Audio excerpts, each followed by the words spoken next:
how's it going YouTube? Today's video is going to be a little bit different. I did start playing another build, Toxic Rain, in preparation for the Gauntlet. Just for a little nice change of pace because kind of run out of build ideas on the Eternity Shroud. I do have another one, which is Lightning Arrow with Perma Berserk, a better Berserk uptime than the Tornado Shot. But that'll probably be on the back burner until after the Gauntlet. I might try it out maybe before, but we'll see.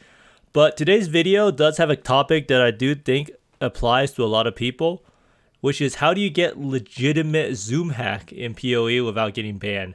So there's a lot of people who stream PoE who have like much more wide range vision, and the way they get that is you don't even need a widescreen monitor. So what they have to do is they play the game on widescreen in order to get a larger field of view, so you can pretty much see much further away. You can see the enemies coming from far away. You can off screen them, especially if you're playing a skill like Toxic Rain or Caustic Arrow. It is extremely useful, and in most cases is honestly just a completely game breaking advantage that you can have, especially in an event like the Gauntlet, where if you go through a corridor or something and you face check it, you literally immediately die.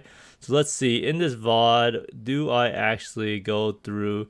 So you can see here, right now, it's kind of dangerous. This is known as probably one of the most dangerous zones. And you can see, soon, I decided I'm going to change my game. So here, look how much further I can see. And this is completely legitimate. You cannot get banned doing this. So I'm going to go talk about it, show how much of an advantage this actually is and how you can do it without actually having to buy a widescreen monitor. So let's get straight into that, and then I'm going to go over the #1 Toxic Rain DPS profile, because it is kind of interesting seeing how you can actually scale a dot skill that actually doesn't have crit and crit multi-scaling. So for this experiment, just to demonstrate how good widescreen is, we're going to stand over here right at the top of the stairs in Lion-Eye's Watch. Now, in order to use widescreen, usually most people play on window full screen or full screen. So we go to this setting called windowed, and it makes it like this. So it's a window, you can actually drag it as much as you want. So in the beginning, it'll probably be like this, right? So it's not that big of an advantage. You can see, you save it. You can already see like to the edge right here, you can see a little bit of the fire coming through. Oh wait, I moved again. So let's see, this is still window settings. So let's see what happens when we drag it all the way down. So this is about as far as you can drag it down. And look at this. You can see the fire. You can see way outside of that. And this thing you can see way past here into the trees. You would see stuff that you would never be able to see. And this is absolutely invaluable while playing the Gauntlet or any hardcore, or even like just if you're playing on softcore trade in general. So like right now, you're literally going through the coast, and you can see the cannibals coming up, right? So you can see here, there's mobs, right? So what happens when we don't use this mode and we just use the full regular screen? We have no idea. There's a zombie right there. It's a zombie attack, and we're literally just walking straight into it. But right here, you can literally just shoot at it. Oh wait, you can shoot at it with skill. Well, yeah, see, you can literally fire this far away, and it's actually almost more distance than you could do it. So you can actually off screen My mana is gone. further than you could actually play normally, that you can see normally. So normally you wouldn't even be able to hit that far, right? But if you actually just put it on widescreen like this, all you have to do is drag it out like this, and then you can shoot super far away. But sometimes you can't really shoot all the way off screen, but I'm pretty sure depending on your resolution, you can actually reach further away than if you weren't playing widescreen. So this advantage is huge when you're actually progressing through the Gauntlet, and you can actually see what's coming up way further away, right? Now it only really works in this direction, so you can definitely see like if there's cannibals camping on top of the ridge here, and it's just a huge advantage overall.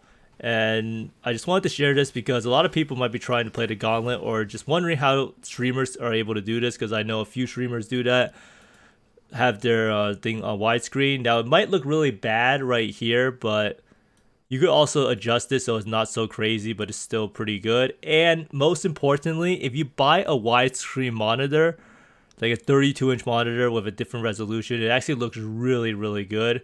So people say PoE is not pay to win, but there is literally a pay to win zoom hack by buying a widescreen monitor. But you don't need the widescreen monitor if you just manually change the dimensions. Now, you have to make sure to confine your mouse into the window. I think it's confine mouse to window, because while I was playing today, I accidentally clicked out of the window and got myself killed. So make sure if you do it in this window mode, make sure to click on confine mouse to window, and that should help you out a lot. So make sure to go here, window, and you can see the resolution. So if you can find a monitor with a super widescreen resolution, then you will have an enormous competitive advantage. And yeah, this is just something I wanted to share because I see a lot of people doing it, and I know a lot of people think, oh, why can't I do it, and how is that fair? Well, anyone can actually do it. All you have to do is change the resolution manually by dragging it. And it does look a lot worse, and it does take a little bit of getting used to, so maybe you can start off a little bit. You can slowly condition yourself so you're the super wide person, as wide as possible, right? And in the end, it's an absolutely massive advantage for hardcore. It's a massive advantage for gauntlet. It's a massive advantage for everything. And you will get used to it. It might seem very off-putting at the start, but if you play enough with it, you will soon be unable to play without it. And that's just how it works. Now, the reason why I don't like to use it is because if you're watching my stream, it's a very unenjoyable experience to see this as a stretch resolution. And most of the people have to fill out like the bottom with like their camera or chat, and it's just a really unenjoyable experience. Unenjoyable viewing experience. But if I didn't care about my viewers, I would definitely use this. Maybe not so wide, and I would definitely get a widescreen monitor in order to accomplish that. So just wanted to share this little tip. It will help you survive, and it will make the game feel a lot better, because a lot of people do complain that the game is too zoomed in its current state. But now let's go on to the Toxic Rain profile, because I am going to be playing a Toxic Rain character. And by doing this video, I'll be able to see how I can actually scale my damage in Gauntlet. So here we are in Expedition League. Let's see how wide played Toxic Rain is. Toxic Rain is actually not that played anymore. It is more of a league start skill that people transition out of, and it is all raiders, so that's a good sign because I'm playing a raider. And number 1 damage is quite far ahead of the other one, so I wonder what's the difference. So Quill Rain with additional arrow, that's actually pretty good. So I was thinking in the Gauntlet maybe I was going to farm up myself a Quill Rain with Gwenin Gambles, but let's see what we have in here. So Quill Rain is using Ballista Totem, Toxic Rain, Focus Ballista Support, Divergent Withering Touch, and multiple totems. So this is actually pretty strong, so having this 5 link. So this is these Toxic Rains are able to put down Withering Touch, which applies stacks of Withered, so that actually increases the damage a lot. So you can see this is the second Toxic Rain, so this is not the main damage link. So most people, you would think that you would use a bow with like plus level of gems and chaos damage multi, but attack speed is actually very, very good for Toxic Rain, and it also gives you, it just feels a lot better to play with this attack speed, 3.0 attack speed. So what that means is that your chest needs to have a double corrupt of +1/+2. Since Toxic Rain is a gem that doesn't have, I mean, it does have a lot of tags, so you could technically do +2 projectiles, +2 duration, and it would be the same thing as having +1/+2. So when the skill you're using cannot crit, the number 1 way to scale it is to scale the level of gems, and it's always been like that, and it's the same way that people scale Exsanguinate. And if your skill has a damage over time component, you will always want to get damage over time multiplier, whether it's through your bow or your quiver or your gloves or your jewels. So you'll probably see here that this guy will entirely focus on damage over time multipliers and gem levels. So here you have a +1/+2. Carcass Jack is definitely probably one of the best chests because it gives AoE for overlap, I'm pretty sure, and it also has 50% area damage, and this is double corrupted. So he's using Conk Effect, Efficacy, Vicious Projectiles. So he's not actually using Mirage Archer, which is what I'm using currently, because this is pretty much just a profile for maximum damage. Now, most bow builds, if you can use it, you should always use Asenath Chant. It helps you by putting down, a curse, right? And then you're able to scale the curse. And scaling curse effect is also another way that non-crit builds can actually get a lot of damage. So here he's actually using Essence Drain and Contagion. So this might just be for some extra clear for the build. So this person is probably not being a full tooltip warrior. So he has Divergent Clarity, which is the best damage enchant for clarity. But Toxic Rain actually has this problem where it's very, very mana hungry. So you really need to get minus mana cost. So I'm pretty sure his Watcher's Eye has minus mana cost. So he has minus 10 here, minus 7 on his rings, and then another minus 7 on his amulet, and then a minus 9 on his Replica Conqueror's efficiency. So this guy's skills are pretty much all free. So yeah. So it's Quiver, Arrows, Pierce, and additional target, and then he has a double multi, and an additional Pierce, and then some attack speed. And this is probably as good as you're going to get. The main thing on this Quiver is definitely the double damage over time multiplier. And the amulet, of course, you're always going to want damage over time multiplier and plus level of gems.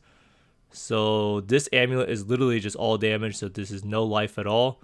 So this person could have probably sacrificed some non-channeling skills for some life to make a more well-balanced character, but I'm not really sure why he's doing this. Maybe he has like some auras that he's running that's at the brink and he really can't spare to any mana at all. So the rings, you always want to use Iolite rings for maximum damage. In the Gauntlet, I'll probably be using Vermilion rings though for life. But if you're just trying to make a PoE Ninja profile with as much damage as possible, you want to always have your, what's it called, the implicit on the ring, or to have chaos damage, especially when there's not really that many ways you can scale your damage with a chaos damage over time skill. So both of these rings have 40% chaos damage, which I think is an essence, and that's pretty much the only mod on the ring that can really help for damage. And then the gloves, you want Apothecary's gloves as you're using any damage over time skill. And Aspect of the Spider does give you more damage. So then he also has 2 damage over time, 1 multiplier and 1 just generic, and then some life and attack speed. So you can generally see what he's trying to do. Every single piece of gear, he's trying to get damage over time multiplier and gem levels and chaos damage as a generic damage source. So this is another Stygian, so it's just like 30% chaos damage and then increased damage. I think the 30% chaos damage comes from the Hunter influence. And this is just your generic boots. It doesn't really give you any damage. It's all effective tailwind, elevated onslaught. He also has, does he have elusive on them? No. So he has some fire res, some life, onslaught on kills. So very good pair of boots. Not really any damage on the boots, but that's not really where this build gets their damage from. So Life Flask, Quicksilver, Enduring Eternal, Bottle of Faith for the Consecrated Ground with the 10% extra damage because it's not really crit, and then Dying Sun for the area, and then 2 additional projectiles. So Toxic Rain is a build that probably scales really well with additional projectiles, so that's why he has additional arrow and then additional projectiles on a Dying Sun. And technically you could have probably corrupted a Quiver for additional arrow, but he didn't do that. So this guy's build is really not crazy expensive. There's not really any piece of gear that's super out of this world or mirror tier. It's just a lot of good rares and good corruptions on the Carcass Jack and Quill Rain. Because in the end, Toxic Rain is a relatively cheap build, and even with the most min-max version, it is not crazy expensive. And this guy seems like he wanted to play the build and didn't really just go full YOLO and ZHP. So when your build doesn't really have any crit multi-scaling and you're really limited on the tree for damage, what you will rely on is cluster jewels more often than not. So let's actually import this profile into POB and see what is going on with the cluster jewels, because I don't really know what these cluster jewels actually do. So large cluster jewel is chaos damage, I'm assuming. So he's getting chaos damage and attack speed with Unholy Grace, the Despair Curse effect, and Wicked Paw, which is chaos damage and skill effect duration. So right now you can see immediately something wrong. 131 over 123 points. So what points is he not taking? So he's probably not taking some of these clusters. So this is still at 125 out of 123. So he's probably not taking one of these nodes over here, whether it's the Despair effect or... So if I had to guess, I'm not really sure. how much this Despair Curse Effect is a 8% damage node. What? Okay, so the Despair Curse Effect is pretty big. So right now you can see once you take away these points, he's at 125. So 2 points are not taken. Not really sure which one they are. It might be Whispers of Death, or this one would be the. So it seems like Despair effect is actually one of the biggest damage increases for this build. And yeah, so if I had to guess, he didn't take Evil Eye on this. So this is actually, so he didn't really tooltip warrior that much or try to cheat the system. He just had a large cluster and that had 3 notables, so he spends the least amount of travel points. So what we can see here is that Despair Curse Effect is an absolutely crazy node. It's 8.8% damage. And this is because 25% Curse Effect for a curse that gives you minus, and then it also makes minus Chaos Res, and it gives an increased damage from damage overtime effects, which I think is a multiplier, and added chaos damage to hits. So this scaling Curse Effect is actually one of a, seems like an amazing way to scale the damage of the build, right? So all of these nodes are Curse Effect and chaos damage. Then Watcher's Eye, there's really only one good Watcher's Eye mod for dot builds, which is damage over time malevolence. It's actually quite expensive. And let's see, so seems like every single jewel is just chaos damage over time multiplier, life, and some attack speed. So this build probably feels pretty fun to play because I'm playing Toxic Rain right now, and attack speed really scales the build super well. It is a build with a very low ceiling in that you cap out your damage pretty fast. So you can see that even this guy's perfect gear, he only has 7 mil dot DPS, which is not too bad. Another thing to note is that Toxic Rain is a build that gets duration, and duration also helps scale the damage by making you able to stack more pods, I think. But basically, this tree, you can see there's really not that many sources of damage since there's not that much crit available. So you take these bow nodes, these damage over time nodes, some more damage over time nodes. It also has elusive from here, and then damage over time from this area. So, and then he really has to rely on cluster jewels to really bring the damage up. So that's why when I'm playing this build in the gauntlet, I probably will have to be farming foothills to get these cluster jewels and to roll them. And having the correct item level is key. So you can see here, this person actually took Avatar of the Slaughter. Most people end up taking this because this actually gives you phasing and 15% chance to dodge. Is a huge defensive bonus, but this is probably more of a softcore thing. So lastly, we want to check the auras, right? So auras, he's running Skitterbots, Malevolence, Unbound Ailments. Like I've said in the past, Divergent summon Skitterbots with Awaken Unbound Ailments is one of the best ways to get more damage. Let's go see right here what happens when we disable it. So here, just this losing this one link alone is already 8.8%, and then this is, so you lose around what, like 15%, 20% of your damage. So make sure if you can't shock, always use summon Skitterbots of Unbound Ailments. I hope by me going over even a profile like this will help you learn how to scale a non-crit build as dot and gem level based, because it seems like you just need the cluster jewels, you need to scale your gem levels, and you need to get damage over time multiplier, and that's pretty much it. So hopefully this can help you out in the future if you ever decide to play a dot build like Exsanguinate. Overall, I hope this video is pretty informative. I do know a lot of people always asked about Toxic Rain for League Start, and Toxic Rain is actually not too bad, especially with this Raider variant. I am playing this on the Gauntlet, and I have gotten all the way through Act 5, and it's been pretty easy. And there are some little bits of learning, and I might just make a guide later on before the Gauntlet for what I've learned. If anyone wants to try out the Gauntlet and play Toxic Rain or just as a League Start scenario, it's a build that really requires no gear. Like if you just look at my gear right now, this is my bow. It's pretty much a spellcaster. It scales off gem levels and attack speed on a bow. So it's actually pretty nice. Kind of like Spell Slinger in a sense. Really needs nothing but gear, but gem levels. So your bow just needs attack speed. So that's actually a very good part and portion of why people like playing Toxic Rain and spell builds at the start. And also this widescreen thing, definitely try to get used to it. It will make you a better player, I think. And it is legal. It's not against the terms of service. And I think that most people will probably end up thanking me and enjoying it. And maybe you'll even go out and buy a widescreen monitor. The game looks really, really nice on widescreen. And I'm not sponsored by any monitor company. I'm just saying that because I know how good it looks because I played on one before. But thanks everyone for watching. I hope you learned something. And I hope you find more mirrors and exalts than I do. And see you next time. Bye.